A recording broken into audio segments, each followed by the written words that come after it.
జై శ్రీమన్నారాయణ. రాధే రాధే. మనం రోజు ఒక పాసురం చెప్పుకుంటున్నామండి. ఇవాళ 29వ పాసురంలోకి వచ్చాము. రేపు 30వ పాసురము, ఆఖరి పాసురం అనమాట. గోదారంగనాథ స్వామి కళ్యాణం జరిగేది రేపు భోగి రోజు. ఈరోజు మనం 29వ పాసురం చెప్పుకుందాం. சித்தம் சிறுகாலே வந்துன்னும் சேவித்து உன் பொத்தாமரை எடியே பொத்தும் பொருள் கேளாய் பெத்தமெய்த்துண்ணம் உண்ணும் குலத்தில் பிறந்து நீ குத்தேவல் எங்களை கொள்ளாமல் போகாது இறைப்பறை கொள்வான் அண்ணான் கோவிந்தா எத்தேக்கும் ஏழேடு பிறவிக்கும் உந்தன்னோடு உத்தே மாயம் உனக்கே நாமங்கள் செய்வோம் மத்தேனம் காமங்கள் மாத்தேலோரெம்பாவாய். ఆండాళ్ తిరువలిగలే శరణం శరణం. అమ్మ, ఈ పాసురంలో ఏం చెప్తున్నారంటే, మేము చీకటితో వచ్చాము. చిత్తం సిరుకాలే, చీకటి ఉన్నప్పుడు మంచులో ఉన్నప్పుడు వచ్చాము స్వామి.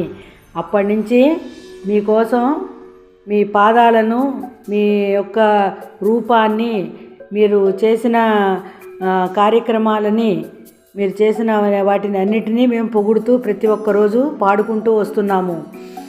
మా యొక్క పూజలు స్వీకరించి మమ్మల్ని అనుగ్రహించండి. పరయ్యనే డంకాని వాయిద్యాన్ని మాకు ఇవ్వండి స్వామి అని చెప్పని అమ్మ అడుగుతూ ఉన్నారన్నమాట గోదావరి తల్లి. ఈ పాసురంలో మొత్తం పాసురంలో అందరినీ నిద్రలేపుతూ వస్తున్నారు కదా, అట్లాగే చివరికి స్వామి దగ్గరికి వచ్చి అడుగుతున్నదన్నమాట. మేము తెల్లవారితే అన్ని గోవుల్ని వాటిని తీసుకొని కర్రకి బువ్వ కట్టుకొని దూడలెంబడి పడిపోయి వెళ్ళిపోతాము. అట్లా వెళ్ళిపోయే పశువులతో పాటు వెళ్ళిపోయే వాళ్ళం మేము అని నిన్న చెప్పుకున్నాం కదా మనం. మాకు నీ యొక్క అనుగ్రహం కావాలి. దేహ సౌందర్యం కంటే కూడా మాకు జ్ఞాన సౌందర్యం, ఆత్మ సౌందర్యం అనేది అనుగ్రహించు స్వామి అని చెప్పని గోదావరి తల్లి ఈ పాసురంలో అడుగుతున్నదనమాట. పరయ్య అనేది అడిగారు, ఇస్తానన్నాను, ఇంకా ఏం కావాలి అని అడుగుతున్నారు స్వామి. స్వామి, నువ్వు రక్షకుడివి, మమ్మల్ని అందరినీ రక్షించేవాడివి నువ్వు, నీతోటి బంధం ఏర్పడాలి.